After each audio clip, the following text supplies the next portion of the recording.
Good morning. मैं doctor सरिता कुमावत आपको आहार एवं पोषण फूड्स एंड न्यूट्रिशन विषय पढ़ा रही हूँ। और फूड्स एंड न्यूट्रिशन में आपके 7 चैप्टर्स कंप्लीट हो गए हैं और 8वां चैप्टर विटामिन मैं पढ़ा रही हूँ। और 8वें चैप्टर का आज लास्ट लेक्चर है। और 8वां चैप्टर जो विटामिन है उसमें 2 तरह के विटामिन मैंने सबसे पहले आपको बताए थे। एक वसा में घुलनशील विटामिन, एक जल में घुलनशील विटामिन। तो जो वसा में घुलनशील विटामिन थे वो अगेन 4 तरह के थे। Vitamin A, vitamin D, vitamin E, vitamin के। वो चारों विटामिन के हमने सोर्सेज, आरडीए, फंक्शन और डेफिशिएंसी वो सब कंप्लीट कर लिया। फिर जो दूसरा जल में घुलनशील विटामिन थे, विटामिन सी और विटामिन बी, 2 तरह के होते हैं। तो विटामिन सी हमने कंप्लीट कर लिया। और विटामिन बी को हम विटामिन बी कॉम्प्लेक्स कहते हैं क्योंकि उसमें 11 तरह के विटामिन बी होते हैं और वो हमने कंप्लीट कर लिए हैं।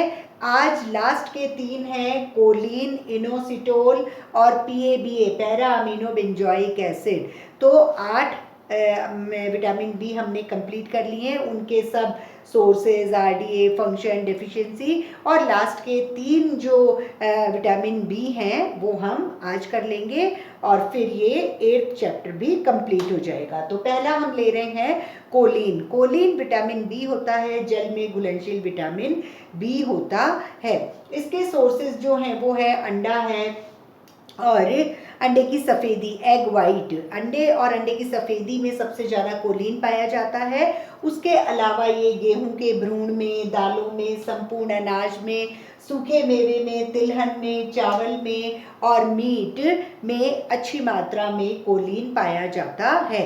फिर अगर हम इसकी आरडीए की बात करें तो दैनिक आवश्यकता में जो कोलिन है उसका एक अलग से कोई आरडीए नहीं है। अगर हम बैलेंस डाइट यानी संतुलित भोजन करते हैं, हम संतुलित मात्रा में हमारा प्रतिदिन का कार्बोहाइड्रेट, वसा, minerals, iron, calcium, vitamin A, vitamin C, अगर हम भरपूर मात्रा में ये सब चीज़ें हमारी डाइट के द्वारा प्रतिदिन डाइट में ले रहे हैं तो हमें कोलिन भी पर्याप्त मात्रा में मिल जाता है। तो ये संतुलित भोजन से हमें मिल जाता है।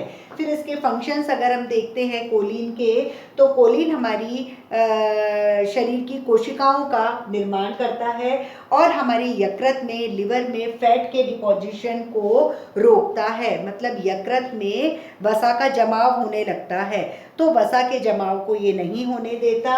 और हमारी तंत्रिका ऊतक, जो नर्वस टिश्यूज़ हैं, उनकी संवेदना शक्ति को भी कोलिन रेगुलर मतलब उसको नियमित करता है। जो भी हमारी तंत्रिका ऊतक में काम होते हैं उनकी जो संवेदना शक्ति होती है कि अगर यहाँ मच्छर खा रहा है, वो संवेदनाएं मस्तिष्क तक पहुँचाना और वापस से मस्तिष्क से जो संवेदना होती है वो वापस आना कि वहाँ अब दूसरा हाथ जो है वो उसको मारेगा, वहाँ से एक कोई संवेदना आई है। तो संवेदना शक्ति यानी यहाँ से संवेदना जाना और वहाँ से वापस से संवेदना आना। तो ये सब नर्व्स के काम है, हमारी तंत्रिकाओं के काम है। और तंत्रिकाएं जो हैं वो तंत्रिका ऊतक और तंत्र में ही पाई जाती है। तो तंत्रिका ऊतक की संवेदना शक्ति को कोलिन नामक जो विटामिन बी है वो नियमित करता है। फिर इसकी डेफिशिएंसी अगर देखते हैं कोलिन की, तो कोलिन अगर नहीं होता है शरीर में तो शारीरिक वृद्धि रुक जाती है और यकृत में वसा का जमाव हो जाता है, क्योंकि यकृत में वसा को जमने नहीं देता, ये फंक्शन है। तो अगर कोलिन नहीं होगा तो यकृत में, लिवर में फैट डिपोजिशन हो जाएगा यानी वसा का जमाव हो जाता है। तो ये कोलिन के सोर्सेज, आरडीए, फंक्शन और डेफिशिएंसी सिम्टम्स थे। नेक्स्ट हम विटामिन बी ले रहे हैं, इनोसिटोल। इनोसिटोल जो विटामिन बी है वो भी पानी में घुलनशील है और विटामिन बी होता है।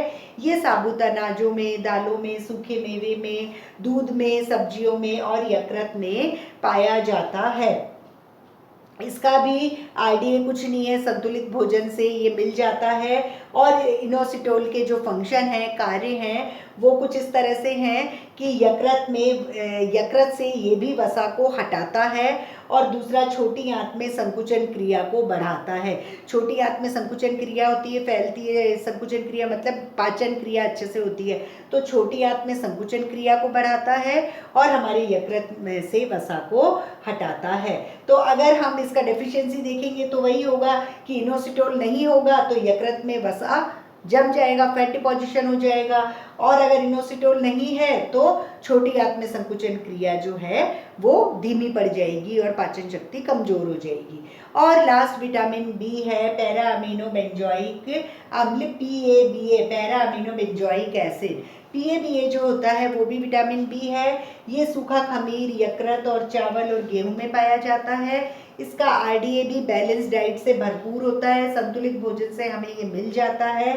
और पैरा अमीनो बेंजोइक एसिड के फंक्शंस जो हैं वो मनुष्यों के लिए इतना कोई बहुत नहीं है, लेकिन ये हम पढ़ रहे हैं तो मैं बता देती हूँ कि जानवरों में ये इंसुलिन के सिक्रीशन को मतलब इंसुलिन को बढ़ाता है और चूहा और जानवरों में ये बालों को सफ़ेद होने से बचाता है। तो अगर इसकी डेफिशिएंसी होती है तो बाल सफ़ेद हो जाते हैं और वृद्धि रुक जाती है।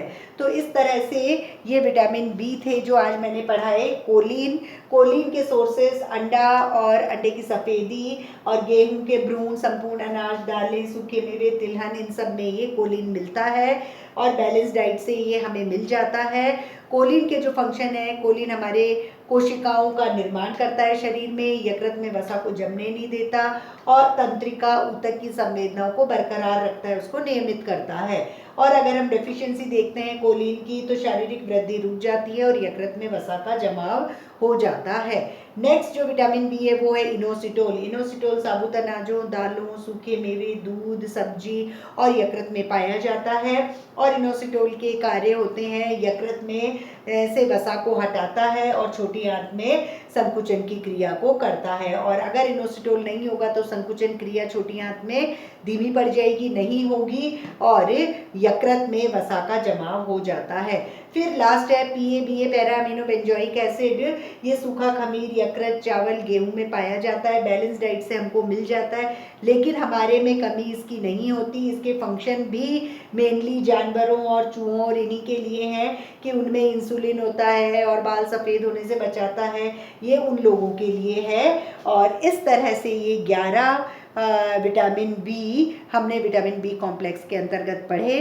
और 8वें चैप्टर में मैंने आपको वसा में घुलनशील vitamin, vitamin A, vitamin D, vitamin E, vitamin के, इन चारों के सोर्सेज यानी स्रोत, RDA यानी दैनिक आवश्यकता, फंक्शंस यानी उनके कार्य और डेफिशिएंसी यानी उनकी कमी के प्रभाव और लक्षण वो मैंने पढ़ाए। सारा वसा में घुलनशील विटामिन हो गया। और सेकंड है जल में घुलनशील vitamin, water soluble vitamin. Water soluble vitamin में विटामिन सी और बी होता है, वे सी के भी मैंने सब पढ़ा दिए। और विटामिन बी में 11 तरह के विटामिन बी, सभी तरह के विटामिन बी 11 तरह के उनका मैंने आपको सोर्सेज बता दिए, स्रोत बता दिए, RDA यानी दैनिक आवश्यकता, फंक्शन यानी कार्य और डेफिशिएंसी यानी कमी के प्रभाव और उनकी कमी के लक्षण मैंने आपको सब बता दिया। तो इस तरह से ये हमारा चैप्टर 8th कंप्लीट हुआ और हम नेक्स्ट टर्न पे 9th चैप्टर को शुरू करेंगे। Thank you.